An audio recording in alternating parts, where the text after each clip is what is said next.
बिस्मिल्लाहिर्रहमानिर्रहीम। अस्सलामु अलैकुम। मैं हूं असद चौधरी एक नई वीडियो के साथ हाज़िर हैं।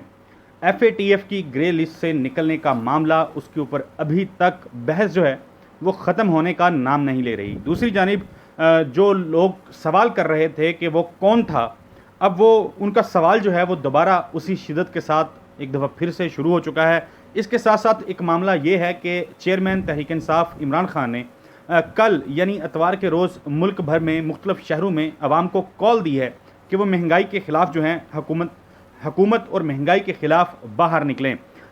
मुख्तलिफ लोग इस हवाले से ख़बरें दे रहे हैं कि इमरान खान जो हैं कल वो कोई अहम राज है, कोई बात है जो उन्होंने छुपा के रखी हुई थी, जो अभी तक नहीं बताई थी, वो बताने जा रहे हैं या बता सकते हैं। राज जो हैं वो अफशा कर सकते हैं। इस हवाले से आपको मैं बताऊँगा कि इस पूरी सूरत हाल के ऊपर मुख्तलिफ सहाफ़ी जो हैं वो क्या ख़बरें जो हैं वो दे रहे हैं। सबसे पहले ख़ावर घुमन साहब का तज़किरा कर लेते हैं। ख़ावर घुमन साहब जो हैं वो कहते हैं कि ये बात पाकिस्तान में हर शख्स जानता है कि FATF के हवाले से आने वाली अच्छी खबर का क्रेडिट सिर्फ़ और सिर्फ इमरान खान हुकूमत को जाता है। इसके बरखिलाफ़ हर कोशिश को सवाए शर्मिंदगी के और कुछ नहीं मिलेगा। मौजूदा इंफॉर्मेशन के दौर में ज़मीनी हक़ाइक़ से चशमपोशी जो है वो किसी सूरत में भी इज़्ज़त का बाइस नहीं बन सकती। यहाँ पे वो टारगेट कर रहे हैं कुछ ऐसे मखसूस लोगों को जो ये प्रोपेगेंडा कर रहे थे कि ये FATF की ग्रे लिस्ट से बाहर आना ये इमरान खान हुकूमत का कोई कारनामा नहीं है, बल्कि ये तो उनकी कोई ख़ास मेहनत थी, उनका कोई ख़ास काम था जो उन्होंने किया और उसकी वजह से पाकिस्तान जो है इस लिस्ट से बाहर आने के जो इम्कानात हैं वो रोशन हुए हैं।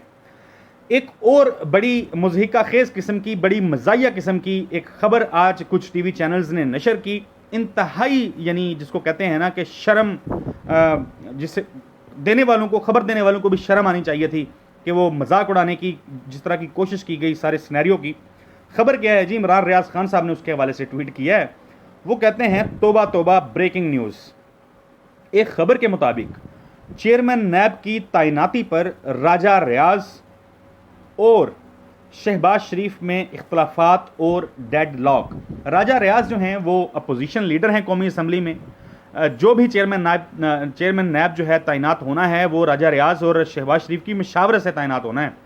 और राजा रियाज जो हैं वो मुख्तलिफ TV इंटरव्यूज़ में अल-ऐलान कह चुके हैं कि वो मुस्लिम लीग नून को ना सिर्फ ज्वाइन करने जा रहे हैं बल्कि अगला इलेक्शन जो है वो मुस्लिम लीग नून की टिकट से लड़ेंगे। अब किस किस्म के बड़े फरमाइशी किस्म के, बड़े जिसको कहते हैं प्री प्लान्ड तरीके से वो बने अपोजिशन लीडर, तो अब उनमें डेडलॉक आ जाना, ये डेडलॉक की खबरें आना, ये आम लोग, पाकिस्तान के सादा अवाम जो हैं, ये उसके मुंह पे थप्पड़ मारा गया है, उनको बेवकूफ़ बनाने की कोशिश की गई है। हालांकि ये खबर जो है ये एक लतीफ़े से ज़्यादा हैसियत नहीं रखती। साबर शाकर जो हैं उन्होंने फिर एक दफ़ा आवाज़ उठाई और पूछने की कोशिश की है कि वो कौन है जो कल से क्रेडिट लेने को जलील करवाए जा रहा है और करवाए जा रहा है। बस करो, इसमें क्रेडिट का क्या कसूर है? यानी क्रेडिट को भी इन लोगों ने जो है वो जलील करवाना शुरू कर दिया है, ये उनका मौक़िफ़ है।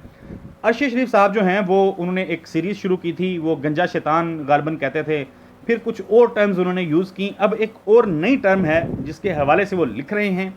अब ये नई टर्म जो है ये कोई बगलोल हैं जी। वो कहते हैं बगलोल के कमालात, अफरात ज़र शहबाज स्पीड से 14 साल की बुलंद तरीन सतह पर, मई के महीने में बैरूनी सरमायाकारी भी कम, डॉलर की ऊंची परवास और पाकिस्तानी रुपए की बेकदरी। कौन सियासी कवर सेल पाकिस्तान और पाकिस्तानियों के साथ इस जुल्म का जिम्मेदार है? वो कहते हैं कि लॉलीपॉप वाले अंकल बताओ ना। अब ये लॉलीपॉप वाले अंकल कौन हैं, ये एक सवाल है। मैं भी सोच रहा हूँ, आप भी सोचें, मुझे भी नहीं पता, शायद आपको पता हो तो कमेंट्स में बताएं, या अर्शी शरीफ साहब जो हैं वो फिर मुस्तकबिल में इस हवाले से खुद बता देंगे। इमरान रियाज कहते हैं कि जिन्हें हम महज मुहाफ़िज़ समझते रहे वो तो माहिर माशियात निकले। शर्त मनी लॉन्ड्रिंग के खात्मे की थी और बहादुरों ने मनी लॉन्ड्रर को इक़्तिदार दिलवा कर हमें ग्रे लिस्ट से निकलवा दिया। इसे कहते हैं बगलोल डॉक्ट्राइन। सब तालियां बजाओ उनके इस दावे पे। फिर आगे उन्होंने लिखा है मनकूल, कहीं से उन्होंने ये कॉपी किया है। अब ये भी बगलोल डॉक्ट्राइन जो है उसकी बात कर रहे हैं कि जो खुद मतलूब थे अदालतों को मुख्तलिफ केसेस में, जिनके ऊपर मनी लॉन्ड्रिंग के मुकदमात चल रहे थे, उनको मुल्क का वज़ीर आज़म बना के और फिर कहते हैं कि FATF की ग्रे लिस्ट से निकले हैं तो ये उसको जोड़ रहे हैं कि ये एक डॉक्ट्राइन है और ये बड़ी बहादुरी का काम किया गया है। आरिफ हमीद भट्टी साहब कहते हैं कि हुक्मरानों से हुकूमत चलाना मुश्किल हो गया, IMF के साथ डेडलॉक, लाने वाले भी परेशान, लाने वाले परेशान, लाने वाले परेशान, लाने वाले परेशान। ये खबरें मुख्तलिफ लोग दे रहे हैं, लेकिन लाने वाले क्यों परेशान होंगे? लाने वालों की परेशान, लाने वालों को क्या मसला है, मतलब वो क्यों परेशान है? IMF के साथ अगर डेडलॉक होता है क्या हो जाएगा? मैक्सिमम मईशत तबाह हो जाएगी, और कितनी तबाह हो जाएगी? मतलब हमारे पाकिस्तान की मईशत जो एक सही रास्ते पे, एक सही डगर पे चल निकली थी, अब वो तबाही का शिकार है। महंगाई जो है वो मुल्क की तारीख की बुलंद तरीन सतह पे चली गई है। इमरान खान साहब के दौर में 13% पे थी, आज 28% तक पहुंच गई है। तो अगर उससे भी किसी को परेशानी नहीं हुई तो बंदा पूछे कि IMF के साथ डेडलॉक हो जाने से भला किसके सर में खारिश होगी, कौन परेशान होगा? ये परेशानियां नहीं हैं, ये सोचना ख़त्म कर दें कि कोई परेशान होता है इन मामला से मुतलिक।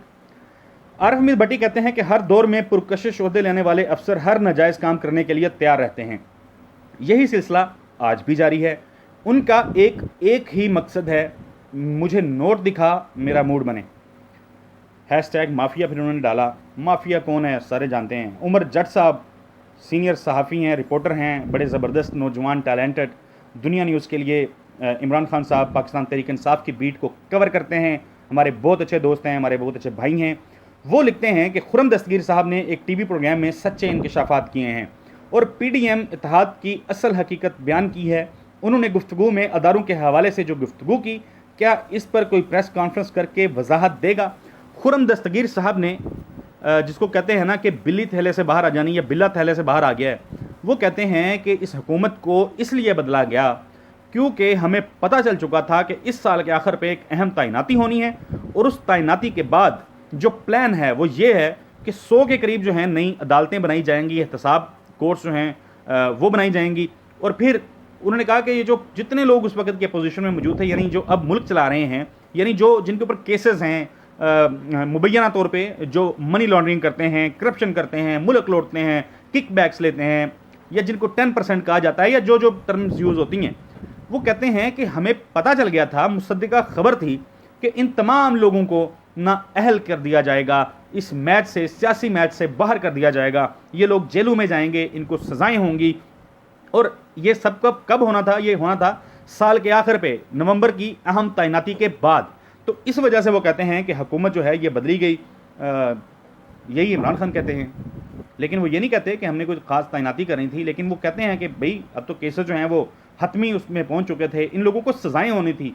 मतलब शहबाज शरीफ साहब जो हैं उनके ऊपर फ़र्द जुर्म आयद होनी थी जिस रोज़ उनको वज़ीर आज़म बनाया गया मुमलिकत खुदादाद पाकिस्तान का। सदीक जान कहते हैं जियो मुहिम चला रहा है कि ताजरों पर जितनी भी सख्ती करनी पड़े करें, लेकर मार्केटें रात 9 बजे ज़रूर बंद करवाएं। अरबों रुपए की करप्शन करने वाले हुक्मरान अगर ताजरों से कुर्बानी लेना चाहते हैं तो पहले अपना लूटा हुआ पैसा जो है वापस लाएं। कराची के ताजरों के साथ MQM और पीपल्स पार्टी के जुल्म की मजम्मत की जानी चाहिए। MQM को या पीपल्स पार्टी को भला कराची के ताजरों की क्या पड़ी?